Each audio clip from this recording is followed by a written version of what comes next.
ETF index mutual funds నేర్చుకుని stock మార్కెట్లో రాణించాలనుకుంటున్నారా? వెంటనే ఈ నెంబర్కి కాల్ చేయండి. హాయ్ హలో నమస్తే, welcome back to Suman TV. ప్రస్తుతం మనతో పాటు ఉన్నారు స్టాక్ మార్కెట్ అనలిస్ట్ సుందర రామ్ రెడ్డి గారు. నమస్తే సార్. నమస్తే. సార్, ఎప్పుడైనా మార్కెట్లో చూసుకుంటే స్మాల్ క్యాప్ మ్యూచువల్ ఫండ్స్ అనేవి డిస్టర్బ్ చేస్తూ ఉంటాయి. మరి ప్రజెంట్ మార్కెట్లో వీటి వర్క్ పర్ఫార్మెన్స్ ఎలా ఉంది అంటే? జనరల్గా మార్కెట్ పడుతున్నప్పుడు మైక్రో క్యాప్ అండ్ స్మాల్ క్యాప్లో డ్రాపింగ్ ఎక్కువ ఉంటుంది, అంటే వోలటిలిటీ ఎక్కువ ఉంటుంది. మనందరికీ తెలుసు కంపెనీలు చిన్నవి అంటే అందులో ఉన్న స్టాక్స్ కూడా కొంచెమే ఉంటాయి. సో సెల్లింగ్ ప్రెజర్ ఎక్కువ వచ్చినప్పుడు ఏంటంటే వాటిని కొనేవాళ్ళు ఎవరు లేక లోవర్ సర్క్యూట్ టచ్ అవుతూ ఉంటాయి. అందుకని జనరల్ టెండెన్సీ ఏంటంటే micro cap and small క్యాప్లో volatility ఎక్కువ ఉంటుంది. దాని అర్థం స్టాక్స్ అన్నీ కూడా యూనిఫామ్గా పడితేనేం కాదు. ఇప్పుడు రీసెంట్గా వచ్చిన వోలటిలిటీ ఏంటంటే ఒకరోజు లార్జ్ క్యాప్ డౌన్ అవుతే ఇంకో రోజు స్మాల్ క్యాప్ డౌన్ అవుతుంది, మళ్ళీ ఇంకో రోజు ఇంప్రూవ్ అవుతుంది, అలా జరుగుతూ ఉందన్నమాట. ఆల్ టైమ్ హై దగ్గర నుంచి ఇప్పటి వరకు నిఫ్టీ పడింది, డ్రాప్ అయింది 7% అండి. అంటే స్మాల్ క్యాప్ కూడా 7% పడింది. మనం అనుకుంటున్నాం అది ఎక్కువ పడుతుంది అని, బట్ చూస్తే అది 7 ఉంది. అంటే పర్టికులర్ మనం మ్యూచువల్ ఫండ్స్ కనుక చూసుకున్నట్లయితే and 99% all mutual funds are fall less than 7% అండి. అంటే ఇండెక్స్ ఎలా బిహేవ్ చేస్తుందో ఇది కూడా అలానే బిహేవ్ చేస్తుంది. నిఫ్టీ ఎలా పడిందో ఇది కూడా అంతకంటే ఎక్కువేం పడలేదు.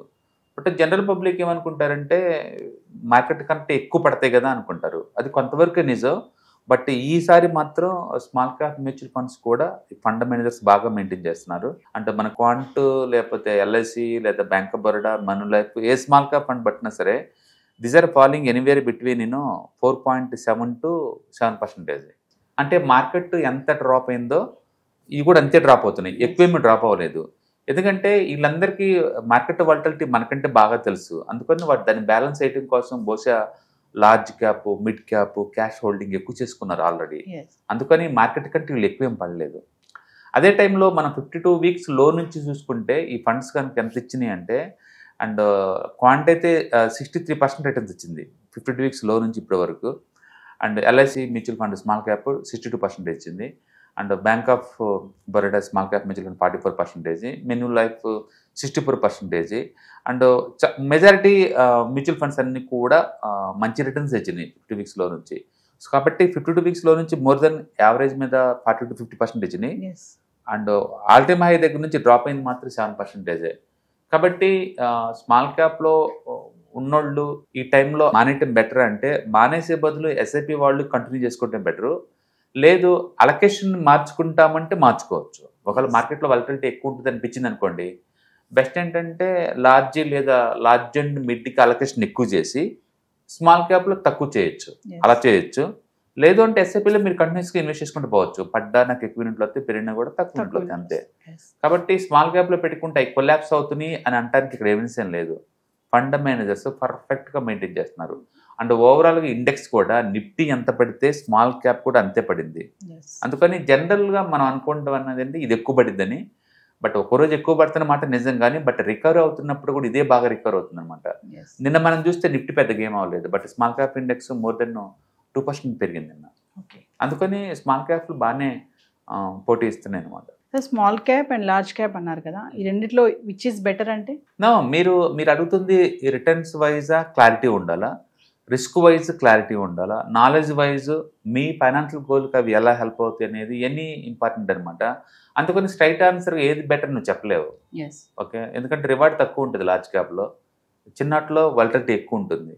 అందుకని రిస్క్, రివార్డు, టైం డ్యూరేషను, ఎప్పటికీ మీ ఫైనాన్షియల్ గోల్స్ కావాలనే దాన్ని బ్యాలెన్స్ చేసుకోవడం బెటర్. ఓకే, ఒకవేళ మీరు మార్కెట్లో కొత్తగా వస్తున్నారు అనుకుంటే కనుక, మ్యూచువల్ ఫండ్స్కి ఎంటర్ అవ్వాలి అనుకుంటే కనుక, ఈ టైంలో ఖచ్చితంగా ఎంటర్ అవ్వాలి అనుకుంటే better to go for large and mid cap, ఆ టైప్లో ఎంటర్ అయ్యి స్మాల్ క్యాప్లో ఒకవేళ మీరు మార్కెట్ పడిద్ది అనుకుంటున్నాం కాబట్టి నెక్స్ట్ 6 నెలల నుంచి 1 year కొంచెం డ్రాప్ అయిన దాకా వెయిట్ చేసేసి స్మాల్ క్యాప్లో అగ్రెసివ్ ఉంటే బెటర్. లేదు నేను స్మాల్ క్యాప్లో కావాలనుకుంటే వెల్కమ్, ఎస్ఐపి ద్వారా ఎంటర్ అవ్వచ్చు, తప్పేం లేదు. మొత్తానికి అయితే మీరు ఎస్ఐపిలో పెట్టే వాళ్ళకి మార్కెట్ వాటికి భయపడాల్సిన అవసరం లేదండి. ఎందుకంటే మన నెక్స్ట్ 1 year అది పడ్డా పెరిగినా మనం చేసేది ఏం లేదు. పెరిగినా కూడా ఏం చేయం, పడ్డా కూడా ఏం చేయం. కాబట్టి ఎస్ఐపికి ఇబ్బంది ఏం లేదు. బట్ లంప్సమ్ పెట్టాలంటే మాత్రం better to stop the small caps ఈ టైంలో. లార్జ్ అండ్ మిడ్ లేదా హైబ్రిడ్కి వెళ్ళిపోవడం బెటర్ వస్తాం ఈ టైంలో. స్మాల్ క్యాప్లో ఇన్వెస్ట్మెంట్ చేయాలి అంటే ఎలా సార్? నేను అదే అంటుంది, మీరు స్మాల్ క్యాప్లో ఇన్వెస్ట్ చేద్దాం అనుకున్నప్పుడు మ్యూచువల్ ఫండ్స్లో ఎస్ఐపి రూట్ తీసుకోండి. ఎస్ఐపిలో ఏమవుతుందంటే ఇన్స్టాల్మెంట్లో పెడుతున్నాం కాబట్టి మనకు వచ్చే పెయిన్ ఏమి ఉండదు. పైగా లాంగ్ టర్మ్ పెడతాం కాబట్టి టెంపరీగా పెరిగిన పెద్ద ఇబ్బంది ఏం కాదు, చేయొచ్చు, తప్పేం లేదు. ఇప్పుడు ఏంటంటే ఎఫ్ఐఎస్ అదే పనిగా అమ్మేస్తా ఉన్న రోజుకి 5,000 కోట్ల వరకు యావరేజ్ మీద. ఈ మంత్లో 1 lakh పోయింది.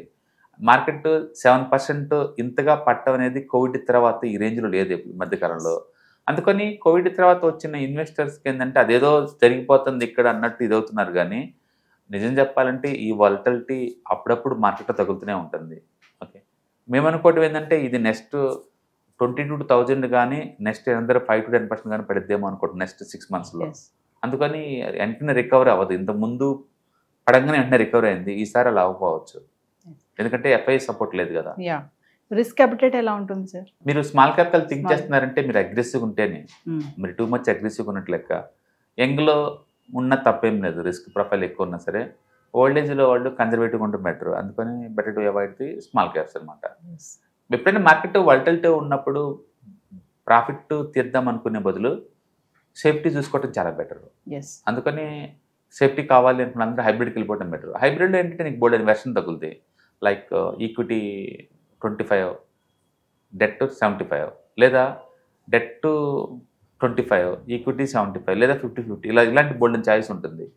ఈ టైంలో మార్కెట్లో నేను ఎప్పుడు సేఫ్టీగా చూస్తాము, రిటర్న్స్ పెద్దగా పట్టించుకోవాల్సిన అవసరం లేదు. అందుకని నెక్స్ట్ 6 months నుంచి 1 year వరకు, లేదా మార్కెట్ 20% పడేంత వరకు కొంచెం కన్జర్వేటివ్గా ఉంటేనే బెటర్. క్యాష్ హోల్డింగ్ ఎక్కువ ఉంచుకుంటేనే బెటర్. సో ఓవరాల్గా చూసుకుంటే మార్కెట్లో ఎక్కువ డిస్టర్బ్ చేసేది స్మాల్ క్యాప్ మ్యూచువల్ ఫండ్స్ అని అంటున్నారు కదా. బేసికల్గా థియరిటికల్గా ఎస్, అది ప్రాక్టికల్గా ఇప్పుడు మనం చూసాం కదా. మార్కెట్ ఎంత పడితే నిఫ్టీ అంతే పడింది. మరి నిఫ్టీలో ఉన్న లార్జ్ క్యాప్ కదా, అన్ని లార్జ్ క్యాప్సే ఉన్నాయి కాబట్టి ఇవి కూడా ఉంది. రెండోది స్మాల్ క్యాప్స్ ఎక్కువ పడతాయి కదా అనుకుంటున్నారు, ఎస్ఎంఈ ఎక్కువ పడతాయి అనమాట. నెంబరింగ్లో ఎక్కువ పడితే పడచ్చేమో కానీ లార్జ్ క్యాప్ కూడా పడుతూనే ఉన్నాయి కదా ఇప్పుడు. అందుకని మార్కెట్లో ఏంటంటే క్వాలిటీ బాగుంది అంటే ఏమైనా, క్వాలిటీ లేకపోతే ఏమైనా పడతాయి. అంటే క్వాలిటీ ఉన్నది తక్కువ పడే ఛాన్స్ ఉంది. స్మాల్ క్యాప్లో కూడా 52 weeks హై దగ్గర ఉన్న స్టాక్స్ బోల్డ్ అని ఉన్నాయి. లార్జ్ క్యాప్లో 52 weeks లో ఉన్న స్టాక్స్ కూడా బోల్డ్ అని ఉన్నాయి. అందుకని వాలటిలిటీ వల్ల స్మాల్ మైక్రో ఎక్కువ ఎఫెక్ట్ అయ్యింది అన్నమాట నిజం. బట్ రాను రాను ఫండమెంటల్స్ అయితే మాత్రం వీటిని కూడా హ్యాండిల్ చేయడం నేర్చుకున్నారు. అందుకని ఈసారి వాలటిలిటీలో నిఫ్టీ ఎంత పడిందో, లార్జ్ క్యాప్ ఎంత పడ్డాయో, స్మాల్ క్యాప్ మ్యూచువల్ ఫండ్స్ కూడా అంతే డ్రాప్ అయినాయి. అందుకని ఎక్కువ పడింది నువ్వు చెప్పలేవు, అలాంటి ఎవిడెన్స్ ఏం లేదు ఇక్కడ. బాగా మేనేజ్ చేస్తున్నారు ఈసారి వాలటిలిటీని. ఇండివిజువల్ స్టాక్స్ తీసుకున్న వాళ్ళు సఫర్ అవుతా ఉన్నారు. ఎందుకంటే ఇండివిజువల్ స్టాక్స్ రోజుకే 5-6% డౌన్ అవుతున్నాయి. But mutual funds all time high నుంచి కేవలం 6% డౌన్ అయినాయి. అందుకని సేఫ్టీ ఎక్కడుంది ఈ మార్కెట్లో అంటే ఇండెక్స్ ఫండ్ మ్యూచువల్ ఫండ్స్లోనే ఉంది. ఇన్వెస్టర్స్ మరి అలర్ట్గా ఉండాలి, ఇలా డౌన్ ఫాల్ అవుతుంది అంటే వాళ్ళు తెలుసుకోవాలంటే ఎలా సార్? బేసికల్గా మీరు ఏ టైపు ఇన్వెస్టర్స్ అనేది క్లారిటీ ఉండాలా. మీరు ఆల్రెడీ మీ ప్రొఫెషనల్ మీరు బిజీగా ఉండి ప్యాసివ్ ఇన్కమ్ లాగా పెడుతున్నారు అనుకోండి, మార్కెట్లో వాటి పట్టించుకోవాల్సిన అవసరం లేదు. కానీ యాక్టివ్ ఇన్కమ్ లాగా మీరు ట్రై చేస్తున్నారు అనుకోండి, ఈ టైంలో కొంచెం అలర్ట్గా ఉంటేనే బెటర్. అందుకని మీరు ఏ టైపు మార్కెట్ని ఎంత అబ్జర్వ్ చేస్తున్నారు, ఎంత అమౌంట్ పెడుతున్నారు అని దాన్ని బట్టి ఉంటుంది అనమాట. ఎస్ఐపి వాళ్ళకి అసలు ఇబ్బంది ఏం లేదండి, దే డూ కంటిన్యూ చేసుకుంటూ పోవచ్చు. ఓకే, ఒకవేళ స్మాల్ క్యాప్ ముందు రోజులు ఎక్కువ పడితే అనిపించింది అనుకోండి, shift to the hybrid funds or large cap shift అవ్వచ్చు, తప్పేం లేదు. ఎంత తేడా ఉండొచ్చు వాటికి వీటికి మధ్య అంటే మేబీ ఒక 5-10% ఉంటుంది. ప్యానిక్ వచ్చే అంత అట్మాస్ఫియర్ లేదండి ఇప్పుడు. ఎందుకంటే ఇండియా జీడిపి గ్రోత్ పర్లేదు 7% దాకా ఉంది. ఇంత గ్రోత్ వాళ్ళు ఎక్కడా లేదు. అంటే మార్కెట్ ఓవర్ వాల్యుయేషన్ అయింది, అదొక రీజన్ తప్ప, ఎఫ్ఐఎస్ అమ్ముతున్నారు రీజన్ తప్ప, ఎకానమీలో టూ మచ్గా బేర్ మార్కెట్లో వచ్చే అంత ఇష్యూస్ ఏం లేవు. అందుకని ఇప్పుడు పడింది స్మాల్ క్యాప్స్ ఒక 6-7% పడ్డాయి కదా, మేబీ అందరూ ఒక 3-5% పడి ఆగిపోతాయి ఆ టైంలో. వన్ వే రూట్లో 20-30 పడేంత బ్యాడ్ మార్కెట్ కావు ఇవి. హాయ్, మీరు స్టాక్ మార్కెట్కి కొత్త, లేదా మీరు మార్కెట్లో ఉన్నా సరే మనీ మేక్ చేయడం టఫ్గా ఉందా? అంటే స్టాక్ మార్కెట్లో ఎన్ని సంవత్సరాలు ఉన్నా సరే ఇంకా బ్రేకింగ్ ఏం రావట్లేదా? లేదా మీరు పెద్ద మొత్తంలో స్టాక్ మార్కెట్లో మెయింటైన్ చేయాలనుకున్నారా? మీ పొజిషన్ ఏదైనా అయి ఉండొచ్చు. స్టాక్ మార్కెట్లో కనుక లాంగ్ టర్మ్లో మనీ మేక్ చేసుకోవాలనుకుంటే షార్టెస్ట్ పాసిబుల్ వే అంటే ETFs, index funds, mutual funds ద్వారా లిటిల్ బిట్ ఈజీగా ఉంటుందన్నమాట. కాబట్టి మీకు ఎవరికైనా ఇంట్రెస్ట్ ఉందంటే ETFs, index funds and mutual funds నేర్చుకోవడానికి ఇది బెస్ట్ పాసిబుల్ వే ఏంటంటే ETFs, index funds and mutual fund course. ఇది ఎవ్రీ మంత్ వీకెండ్స్లో సాటర్డే, సండే, మండే ఇలా 3 రోజుల్లో daily 2 hours, totally 6 hours programme ద్వారా నేర్పడుతుంది. ఇంట్రెస్ట్ ఉన్న పార్టిసిపెంట్స్ కింద స్క్రోల్ అవుతున్న నెంబర్స్ని కాల్ చేయడం ద్వారా లేదా రిజిస్టర్ చేసుకోవడం ద్వారా మీ సీట్ని బుక్ చేసుకోవచ్చు. Thank you.